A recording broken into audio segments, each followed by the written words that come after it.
How you doing?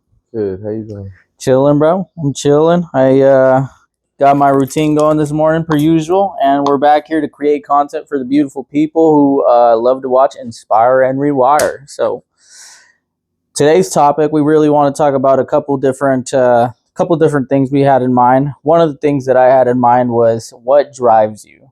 So I'll start off with that question. What drives you? Why do you wake up in the morning? And why do you feel like you do what you do? What gives you that boost of energy when you get out of bed and you're like, man, this is what I'm doing it for? Hmm. Are you asking me that? Yeah, I'm asking you that, bro. Oh. Well, the audience, of course, too. I But think the number one most obvious answer is God. uh-huh. All glory to God. We wouldn't be nothing without Him. You know what I mean? Hell yeah. And then the next for me starts to come my family. Um, just evolution in your lineage. Evolution in your lineage. What does Yeah, that mean to you? I was telling, I think it was my cousin or my brother the other day. Uh-huh.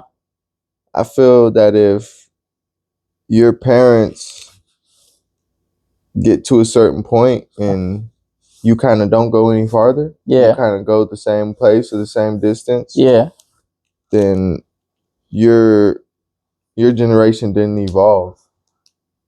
Ooh, that's a different perception. That's fire. You know what I mean? Yeah. So if your parents only ever made 40, 50,000 and you only ever make 40, 50,000, or they only ever work jobs that they don't want to work, or you only ever work jobs that you don't want to work, or whatever it may be. Yeah. Um, so yeah, God, family, um, and then after that, it just has to be something you're passionate about. Yeah.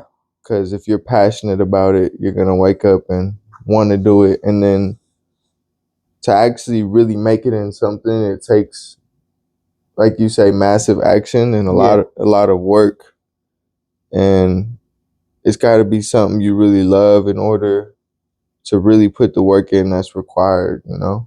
I feel you. Yeah, for me, every morning when I wake up, I think what drives me is just the burning desire to not want to be the person I used to be. And to always, I think one of my biggest fears is to be in the same place that I was last year. You know what I'm saying? I just cannot fathom even thinking about being in the exact same position, even if it's something different, even if I'm in better shape, even if I'm, making more money, even if I'm being a better father, whatever it is, like I always strive to just be better. So, for me, it's always just the burning desire that I have within me to be a better person. And then of course my children, when once you have children, it's no longer about you, it's about them.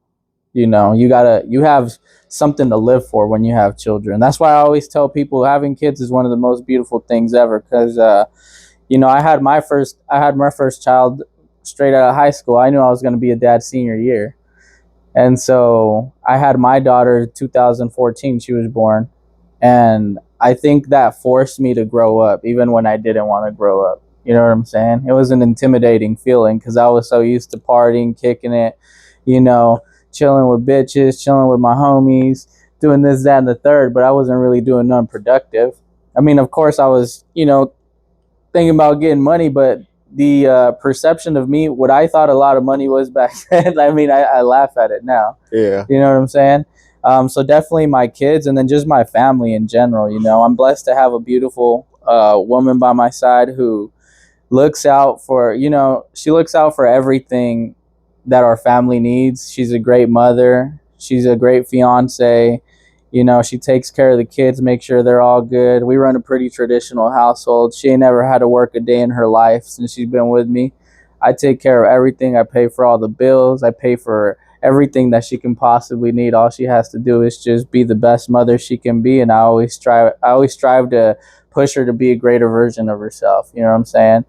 So just family in general, and then aside from that, like my other family, like my brothers and sisters, I want a better future for them.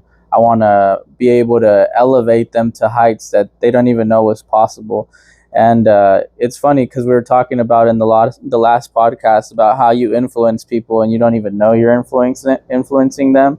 or you feel like they're the most nonchalant about it and stuff. But I noticed that a lot of the people that I influence, sometimes it's like that. And so even when I don't feel like doing things, I know that I should do, because I know that I set a prime example for people. And so just the understanding that it's not all about me, it's about them. And I have a lot of people looking at me as, like an example of how a man should act or how a person should be. It makes me just want to get out of bed and just do what I need to do, even on the days I don't want to do them, because I'm human. There's days where I just want to lay in bed and I don't really want to do shit. There's days where I would rather just smoke weed, where I'm like, fuck, I'd just rather be high and watch TV right now. You know what I'm saying? And so I fight back and forth with myself, where it's like, that's what you want to do, but is that what you should do? And so, it's, as we call it, that bitch voice. You got to overcome that bitch voice, and I've got a lot better over the years at overcoming the bitch voice. But yeah, that's definitely what drives me for the most part. A couple of those different things, but when you break it down, is family, and of course I put God before everything. Like you said, if we don't have God, we don't have anything. So every day when I wake up, my first thing is I get on my knees at 4:45 in the morning and I give God thank you. That's just part of my routine. If I don't do that, if I'm not, my father always used to tell me to not be ashamed to get on my knees to give God thanks. And before he told me that, I always used to think that it was kind of like, I don't know, that's kind of weird type shit. But I think that was like my ego. I wasn't used to that. And then I remember when my dad told me that, his words really stuck with me. And so I would always just get on my knees and thank God. And I'm never ashamed of that. I'm never ashamed of that, because I think some people believe in God, but they're too ashamed to actually be, meek enough to understand that I don't care what people think. I'm going to get on my knees and I'm going to give thanks to the Most High. You know what I'm saying? So yeah, that's for me. That's what gets me rolling. But yeah, man, take us off with. I think you had another topic you wanted to talk about, right? Yeah. I can't remember what it was. You texted it to me. I wrote it down.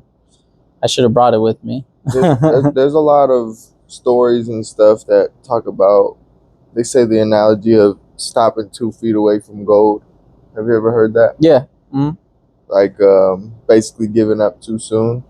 Oh yeah. I remember you talking about that. And I think a lot of the times what happens in our endeavors is it takes longer than we expect it to. And instead of keep going, most people give up at that point, instead of pushing through and keep going and just being consistent, being disciplined, keeping the faith, keeping the positive energy. It's like life is going to throw so many things at you, Yeah. And if you don't have that world built up internally, that muscle, then it's just going to fall on you. Yeah, it's like you were saying, that Nipsey quote where he said, it's what would you say, it's a longer way to turn back than it is to just keep going. Yeah. Something like that. It's very true. 1,000%. It reminds me of this story where there was a farmer, and he had all this land, and he was tired of being a farmer. He wanted more for his life. And so he's like, you know what, I'm going to sell all my land. I'm going to sell all of my land, and I'm going to just buy all the equipment that I need to go and mine and find diamonds. I want to be rich. And so he did just that. He sold all his land, and he went off, bought all the material, spent every dollar on his dream, and went for it. And he just never actually found diamonds. He would just always find, other stones or things that are not of such value. And then the person who he sold the land to ended up finding that the land was filled with diamonds. So the person that bought the land became rich off of diamonds. So sometimes what you want and your desires are right in front of your face, but for whatever reason, you push them away from yourself. Yeah. I want to talk about that. Your worst enemy, guys, is yourself. The reason that you're fat is because of you. The reason that you're depressed is because of you. The reason that you have no good friends is because of you. The reason that you have a shitty relationship is because of you. The reason that you can't look at yourself in the mirror is because of you. And I know that's probably not what you want to hear, but that's definitely the truth. You are your worst enemy. So if you want to be your best friend rather than your worst enemy, you need to fix your inadequacies and be able to look at yourself wholeheartedly in the mirror and understand where it is that you're lacking, what it is that you need to improve, and have enough decency and self-value to understand that you can change all those things. Me coming here and telling you all these things about you're fat, you're doing, dude, I'm not trying to put you down. I'm not. I'm a person that's trying to bring you up. And sometimes me giving you that push, that's not an act of, of unkindness. That's an act of love. If nobody in your circle is pushing you to be better, they're doing you a disservice, or you're with the wrong crowd, one of the two. And I'm always the type of person who's going to be super blunt. So I think that people are their worst enemies. I really do. I used to be my worst enemy, and now I really love myself. I genuinely really love myself. There are things that I know that I could fix and be better at, but I would say like 90% of the things that I do on a daily basis make me love myself. And there's 10% of the things where I'm like, I could be better at that. So, like I said, I'm human, I'm evolving. But I just always want to push you guys to be the greatest version of yourself. Learn to love yourself. Stop being your greatest enemy, because that is exactly what you are. Do you believe that you're your greatest enemy at times? Yeah. Um, I think a lot of the times by overthinking, we overcomplicate a lot of things. Like, say you're faced with a problem or adversary or whatever, it's a situation at work or at home, whatever it may be. The actual solution, what it takes to actually solve that problem, is usually less complicated than all the things we think about. It really is. You know what I mean? Sometimes we sit there and think and think and think and decipher and try to plan and do all this, when in all actuality, if we were to just put one foot in front of the other, it would go way faster, you know? Do you think a So, lot of people suffer with that? Not being able to get one foot in front of the other because they're just stuck in that stigma of just overthinking?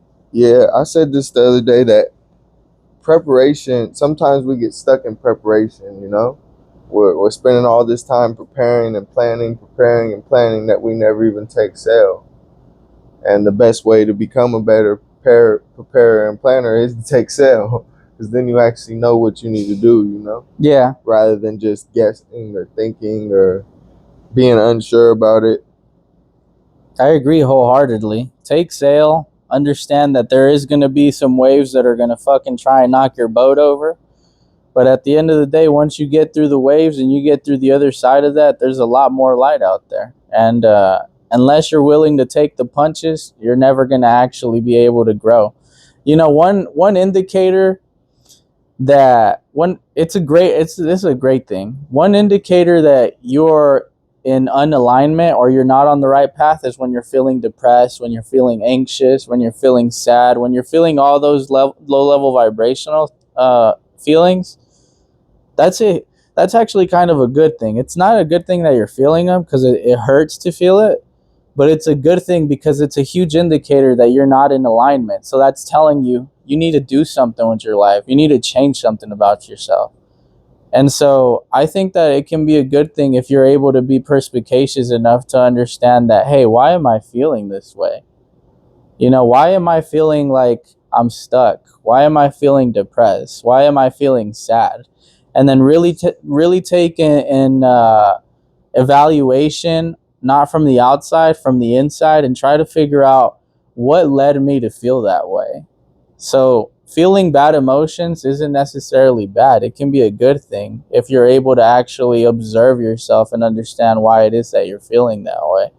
But it's a horrible thing if you don't have that vision within yourself, if you don't have that honesty within yourself, because I think that that's the reason that a lot of people get stuck in that cycle. A lot of the things that you accomplish or don't accomplish in your life come because of your inner thoughts. So change that voice inside of yourself. And it's certainly not easy, but I can tell you from personal growth that it's possible. I used Mm-hmm. to uh I used to fight a lot with myself and my inner voice, you know? I used to fight a lot with myself and my inner voice, because I used to just, like I said, I would do things that I know I shouldn't be doing. And I knew I shouldn't be doing them, but I would still fight with my inner voice and still do them and give into it. And then be like, I just feel like shit about myself. Like, why am I doing this? Yeah. You know, and it took a lot of dominion over my mind to be able to control that. And I think a lot of people suffer from that, is they don't have dominion over their own mind. Mm-hmm. And how could you ever have dominion over your own mind if you don't go to the gym? And I mean that both, you know, figuratively and literally. Figuratively, going to the gym with your mind, that's a thing. You have, your brain is a muscle, and you have to learn to exercise it. You know, you have to learn to take control over it, and it doesn't just happen overnight. You would think you have control over your brain, but you really don't, unless you actually put in the work to get there. And that's where it lies. So right now, if I say, don't picture a pink elephant, what do you see? A pink elephant. So with that person right there that sees the pink elephant, I've heard an analogy that you almost have to use it as a bouncer at the club when it comes to your mind. Like if it's not on the list, don't let it in. Mm-hmm. If it's not positive, if it's not uplifting, if it's not something you want to identify with, if it's negative, anxiety, depression, any negative thoughts, any negative thing, don't let it in. You know what I mean? Do you feel like that's something that helped you? Is that something that you tried? Yeah. Just having different analogies to get outside yourself. Yeah. And to see it in a different way, because sometimes, I mean, imagine if you were just here as a human with no information and you just had to figure it out. Yeah. And then you start to get books, and you start to read books, and you're like, whoa, this stuff did help me. How they explained it in this different way, you know? Yeah. It gave it layers. Yeah. And when certain books talked about zooming out in your mind and observing your thoughts, that changed the whole game for me. Wow. Because if you actually sit back and zoom out in your mind and observe your thoughts, you start to realize that your thoughts aren't you, you know? They're not always you. You don't always have to identify with them. Just because a thought came doesn't mean it came from you. Did you used to identify with your thoughts? Not necessarily all of them, but some of them. I used to wonder why they came, or, you know, what they mean, or, you know, stuff like that. But yeah, so zooming out and being an observer of your thoughts, but also the observer of your emotions. Oh, that's powerful. So if you feel anger, if somebody cuts you off in traffic, a weak example, but a lot of people do get road rage, you know? Oh, I've seen it. I used to get road rage. I wouldn't call it road rage, but I'd be like, you fucking asshole, you know? Yeah, that's road rage. That's enough. So anyway, most people, you know, would do that, but the better thing to do is to zoom out and to be able to say that, okay, I see that emotion there, but I'm not going to identify with it. Because as soon as I identify with it, I'm no longer in control of that emotion, you know? Yeah.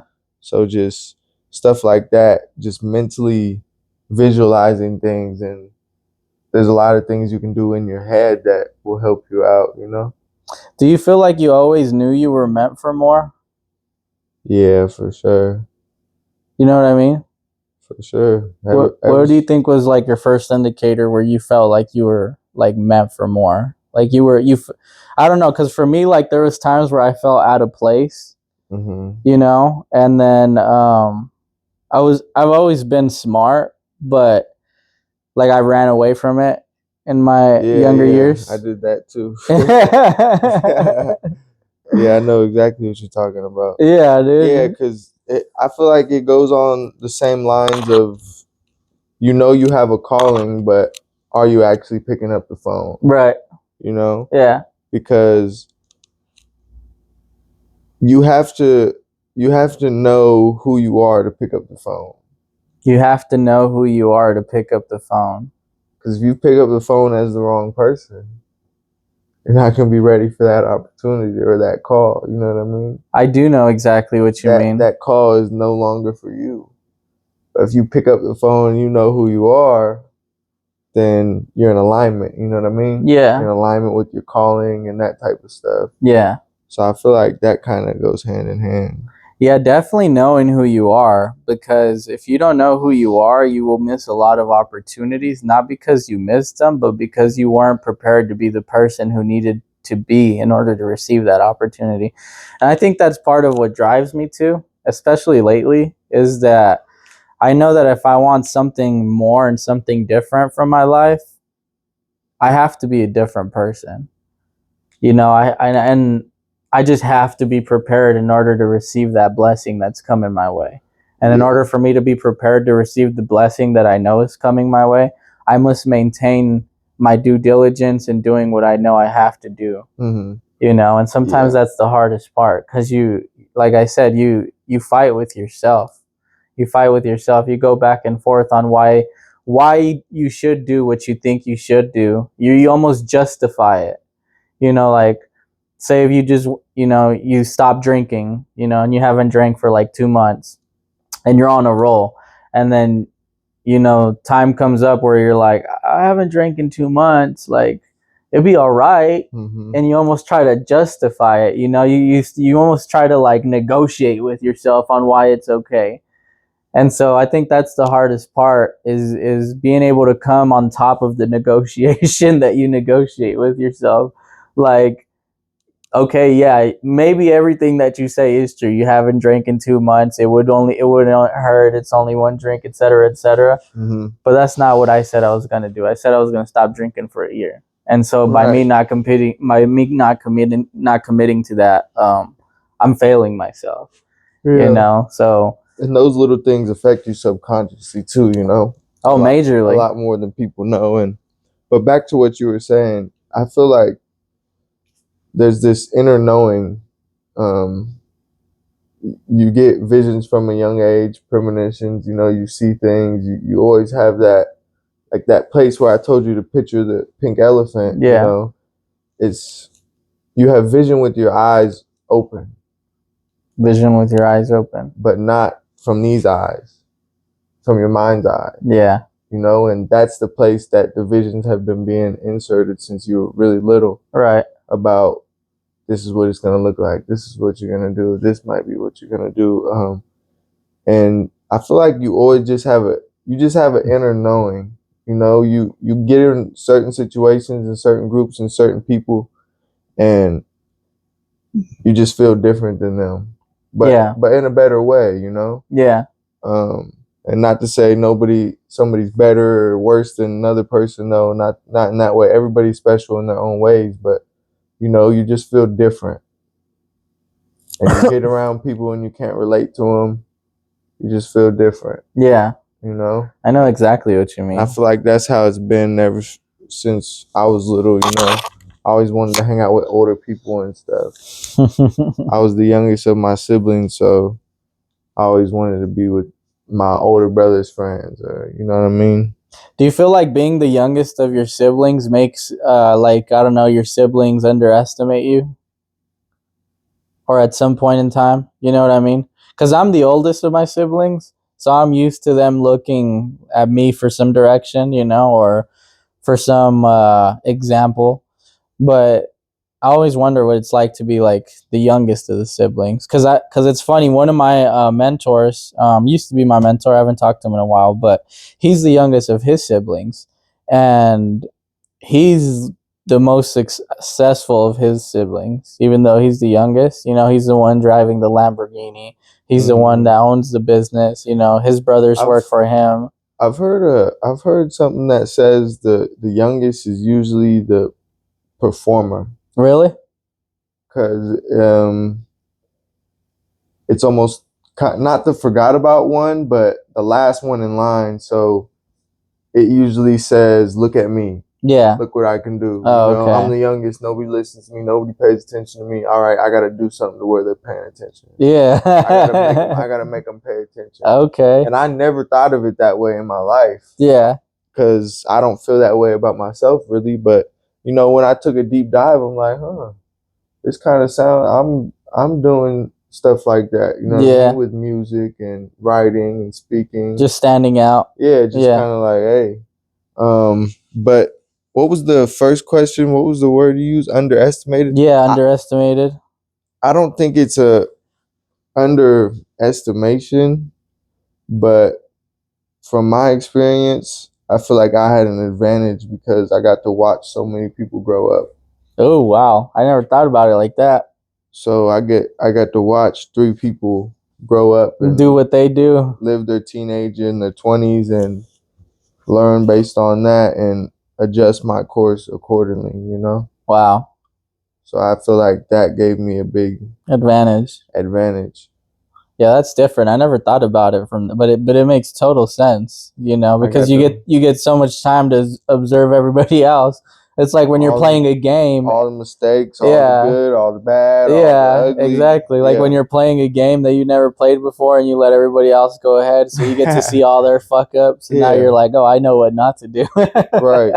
Yeah, that's really what it was. You know, I have great siblings, so they really set good examples, and I learned a lot from them. But you know, everybody goes through things, so there's both sides of the table always to learn from. For sure. Yeah, that's cool, man. I just wanted to get your perception on that because, like I said, I'm the oldest out of all my siblings, so I think I live on the opposite end of that.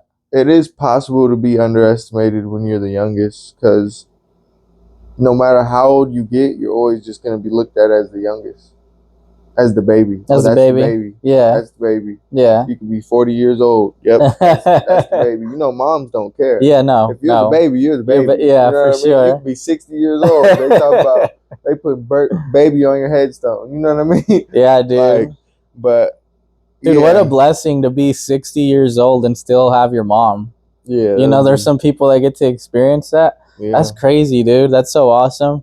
That same mentor that I was telling you about, dude, he took a photo and it was him, the youngest, and then like his brothers, and then his dad, and then his dad's dad, and his dad's dad. So it was like all like four generations or something like that, bro. Wow. It's crazy. I was just like, damn, dude, that like to me that's just so mind-boggling, you know, because I haven't got to experience that. You know, God had his own plan, took my dad and then took my grandma, and you know, things happen, and you gotta. One thing that my dad told me before he passed, he said, I never want you to break. And what he meant by that is, you know, by me passing, I never want you to fold yourself and just, you know, drown yourself in whatever pessimisticity or drugs or alcohol or whatever, you know, to try to escape the pain. I want you to like be a man, and I want you to understand, like take the place that I would want you to take. And that's one of the things that I always tell people. I say you always have two versions as a man. You know, you go from being a boy to being a man, and you become a man, I feel like, when you no longer have your father figure in your life anymore, because you go from being the student to being the teacher, because you no longer have the teacher anymore. The teacher gave you everything they could, and so now it's up to you. But to have 4 generations, I mean, that'd be crazy. I would have loved to meet my grandpa. I never met my grandpa. You know, that would have been sick. Did you meet your grandpa? Yeah, on my mom. Is he still alive? On my mom's side and my dad's side, but no. Oh, they're gone now? Yeah, but you got to meet him though. Yeah, my grandpa on my mom's side, not on my. Yeah, on both sides. On both sides? Yeah. Just, you know how it be sometimes over the years, people get with different people, and that sometimes ends up like, oh, that's your grandpa. For sure. Yeah, trust me, I know. I never met anybody on my mom's side, really. Except for, like, you know, my brothers and sisters that came from my mom's side. But never met anybody from my mom's side. My mom was never in the picture, really. So everybody that I was close to was always from my dad's side, my grandma's side. It's really such a blessing to have family, you know? It is. Whatever side, mom's side, dad's side, cousins, uncles, aunts, whatever it is. Because I've came across people who really don't have much family. And, you know, they don't have that luxury of linking up on the holidays and spending time with family, or just going to have dinner with their family. You know? Yes. It's some people out here that's really just dolo. It really is, you know. It's really just dolo. They don't have a family. They're just trying to figure it out. And, you know, in comparison, it's such a blessing, because sometimes you don't realize what you have. I think having a loving family is an advantage. It's somebody right now that has a loving family, a supportive partner, encouraging environment, and it's still not appreciative. Ain't that the truth? It's somebody right now that's not that appreciative has for what they everything have. that somebody else would ever imagine, and they still don't appreciate it. Yeah, I think that's part of recognizing, counting your blessings, as they say. Like, rather than focusing on what you don't have, focusing on what it is that you do have. Because you're 100% right about that, family, having a family is like a good, if you have a toxic family, I can't speak for you because I've never been there, but I know that there's people like that. And that's crazy to me, because to me, family is like the most important thing, Yeah, when I hear stories of how people's family members did them, Yeah, crazy, right? I'd be flabbergasted. Yeah, me too. I'd be like, I could never imagine my family operating like that. Should be so backwards. But I think everybody family has, because the family that I'm close to, we're close for a reason, and that's just the way it is. We'd never do each other dirty. We'd never speak down on it. We have our little back and forth from time to time, like usual family. But when it comes to values and ethics, we never break those. But then there's family that I don't talk to, and I don't talk to them because they don't hold that. They don't hold those values or ethics. And It's like, you might be my family through blood, but at the end of the day, family to me it doesn't come through blood. Family to me comes through love, like genuine love. Like you got me, I got you, and that's what it is. It don't matter. Like, if I'm wrong, you ain't gonna tell me I'm wrong in front of everybody else. You're gonna pull me to the side and be like, hey man, like, that was stupid. Why'd you say that? You know what I'm saying? Like, just love, like, I consider you family, bro. I look at you like my brother for sure.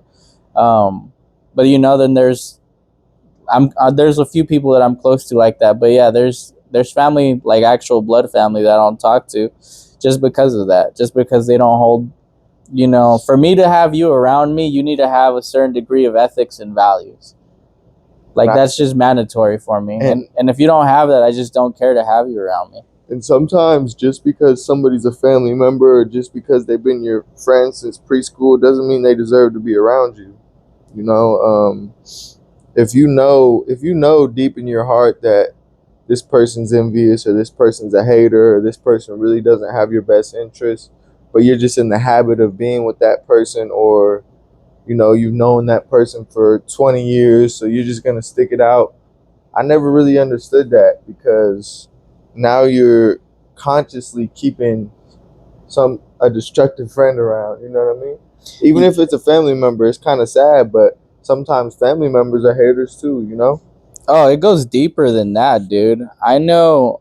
I mean, I don't want to get too much into that topic, but I know of this person and their family, and they told me that they knew of like some of their younger cousins that got raped by like the uncle, and like the family knew about it, but like everybody would just shut up, and then when the uncle came, they'd just like make sure the kids wouldn't go around him, but they'd still let the uncle come around, type shit, because they just felt like it's family, and that's what family is. And so they're just gonna put up with all that crazy, nasty bullshit just because it's family. Like, I could never operate off of that. It's really pathetic how common that shit is. Yeah, it really is, dude. Because I've heard that it's too common, bro. Yeah, it's too common. It's usually always an uncle. It's fucking disgusting, bro. Like, people out there, and it's crazy to me that people would just keep that family member around just because it's quote unquote family. Well, not only that, but the will and the state of mind it takes to do something like that is just it's terrible. Yeah, it's like I said, I hate even speaking about that, and I think that that's actually part of the reason why it doesn't happen, because people are just so uncomfortable even talking about it, that it's like they'd just rather avoid it. You know what I'm saying? But yeah, it is a very uncomfortable topic to talk about. So if anybody of you out there has ever experienced that, don't be afraid to speak your mind. somebody. Yeah, tell somebody, because at the end of the day, that's not right. I don't care if it's family. I don't I care. said this a while ago, and fuck their status, fuck how much money Yeah, they got, all that. fuck who they are as a person. Tell somebody for real, because that stuff is out of pocket. It really is out of pocket, and I mean, I like I said, I've always said that I'm hopeful for humanity, and I'm optimistic for people changing, and I feel like we are, but that shit used to be all too common, bro, and it's just it's horrible. I feel bad for anybody who's ever gone through that and is still going through that. Understand that you don't have to, like, you can speak up, we don't.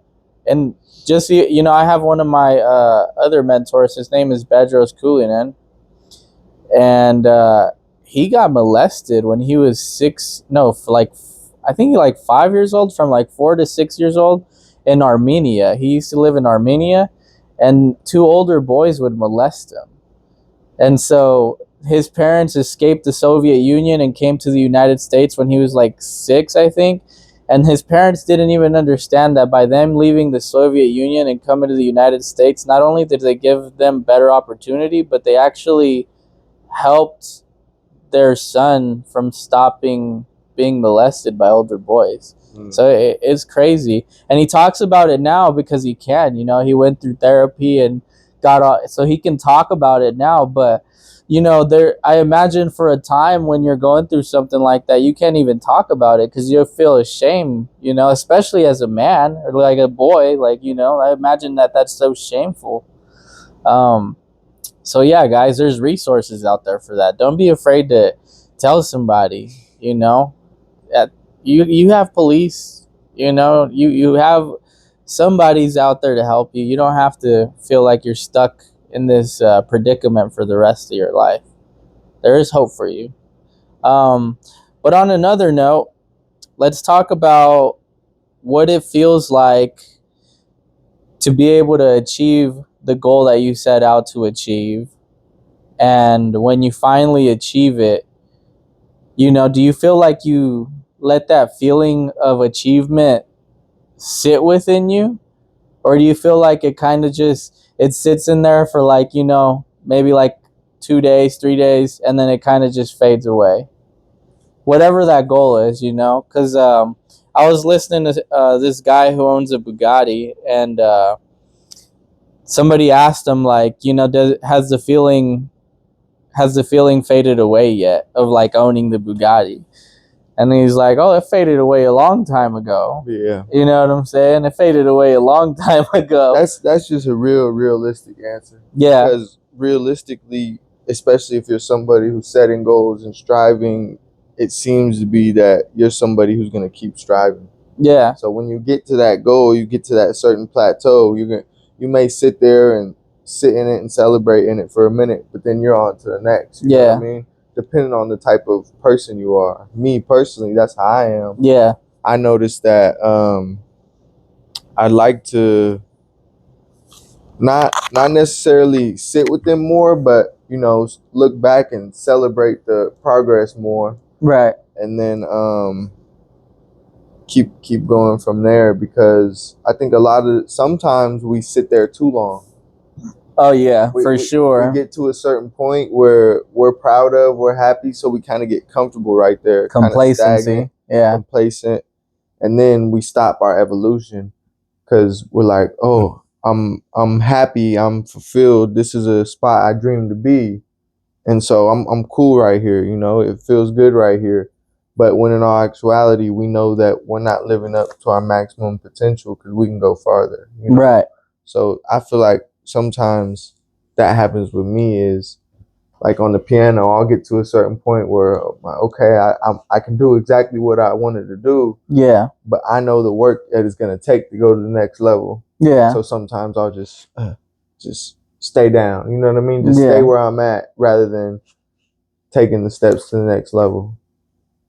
Yeah, for me, I think it's the same way. I achieve something and then I let it simmer in, because I do, you do gotta wake up and just smell the roses, man.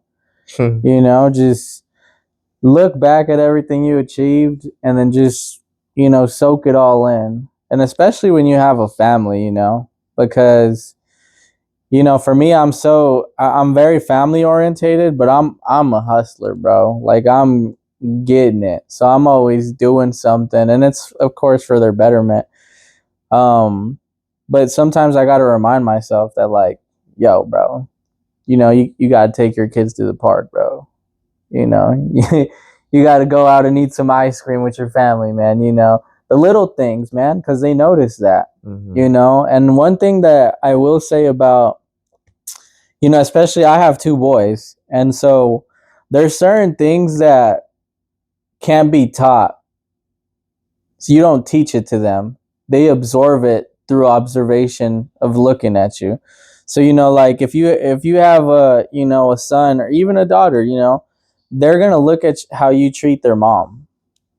And so let's say you have, like, for me, I have two sons. They're gonna look at how you treat their mom, and that's gonna be an indicator for them on how they're gonna treat women.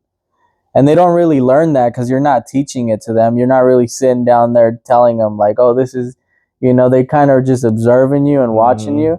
And so a lot of that stuff you have to be very careful with. It's just like, what kind of example, or because, bro, my kids are sponges, bro. It's crazy. Sometimes especially my boy who's 4 years old, he be saying some shit sometimes where it's like, where, how did you remember that, I've heard some kids say some stuff too, bro, man. like I remember we went down to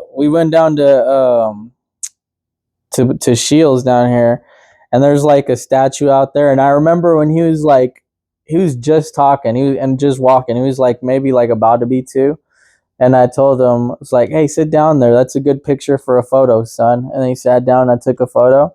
And he's 4 now, so this is like 2.5 years ago. We went to get my other son some Crocs a few days ago, and my son looks at that statue and he's like, look, Dad, that's a good place for a photo. And at first I was like, what? And then I thought about it, and it was like all these memories rushing back, and I'm like, how the fuck do you remember that, dude? It's crazy, the minds that and you think like they're not gonna remember because you're like, oh, that's they're too small, they're not gonna remember that. You're lying to yourself, bro. They are going to remember that. And then what makes that a bigger even impact is the when you're little, your brain is developing so fast, so the things you go through have a bigger emotional impact.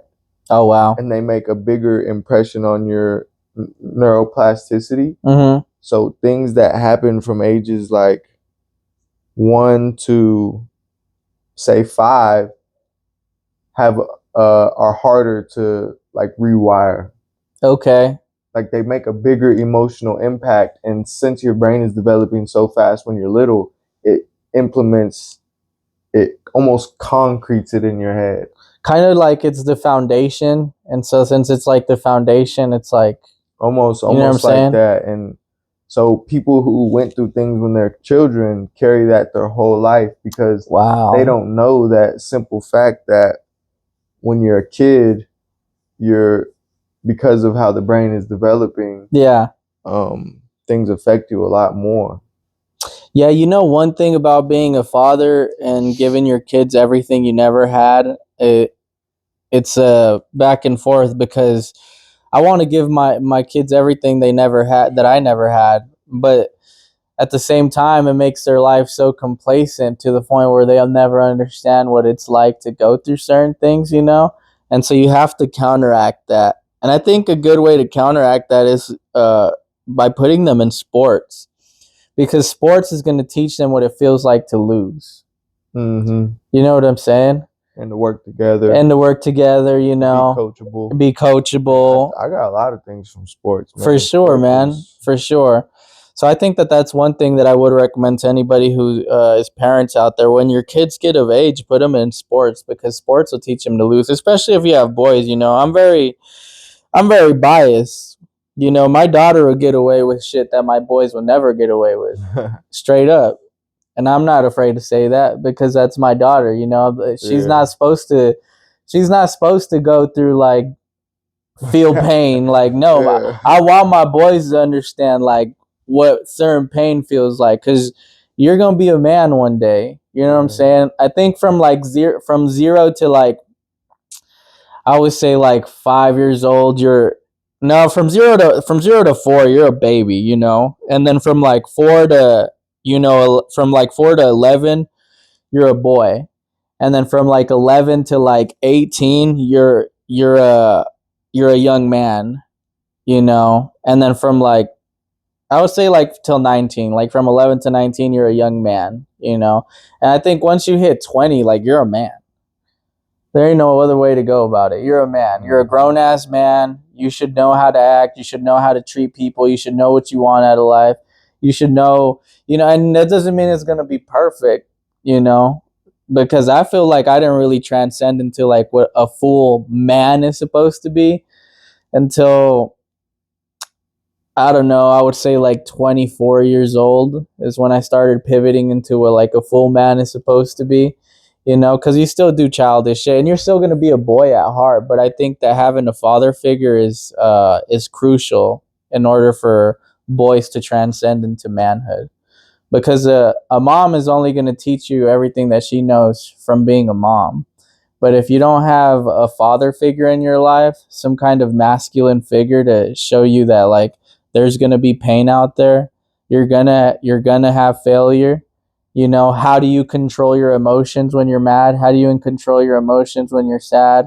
You know, all those things, like I think that impacts young boys, because I've seen people who, you know, young boys who never had a father figure in their life, and their actions just scream, I never had a father figure in my life, you know? There's some women like that also. From not having a father figure, you think? Yeah. What do you see in the woman that shows that they didn't have a father figure? The simple things you would teach your daughter about the world and about men and how not to conduct yourself. I feel you. There's a lot of women with daddy issues for sure. Yeah, that's the simplest I'm gonna say it without going in. Yeah, without going any deeper into it. I feel you. I feel you. Without talking shit. I feel you, bro. I feel you. Because there is a lot of women out there who, you think that because you look good, that you are valuable.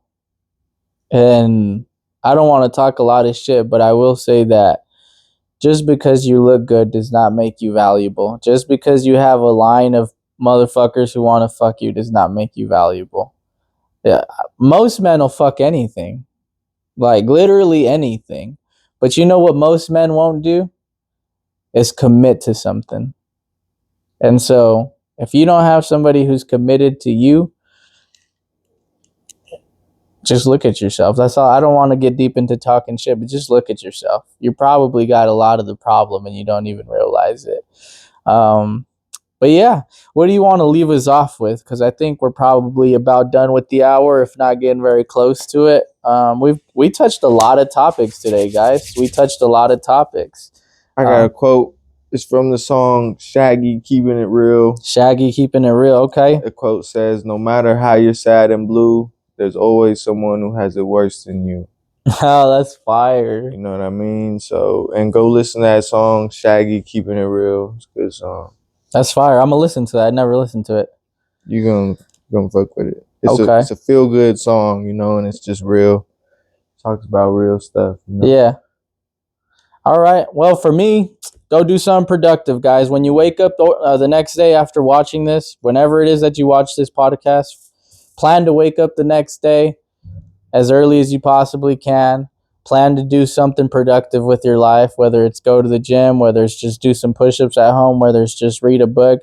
Get out of your comfort zone. Do something that you're not normally accustomed to doing, and see how your life can actually be different if you decide for it to be. We touched a plethora of topics today. We will be bringing brand new content. We're going to have other guests coming on, so we're planning for that. So just be prepared for that. And we're glad to be living and growing with you guys. Another thing he says, You think that this would bring me happiness if at the end of every rainbow there was a treasure chest. Sometimes having more is really less. Take a look inside yourself, realize you're really blessed. That's fire, bro. Bars. And then he goes, no matter how you're sad and blue, there's always someone who has it worse than you. Sometimes you gotta pay your dues. So don't worry, just push on through. Listen to the song, guys. I'm gonna listen to it as soon as I get up out of here. All right, guys, like, comment, share, subscribe if you haven't. And yeah, let's get it. Let's keep building the community. Let's get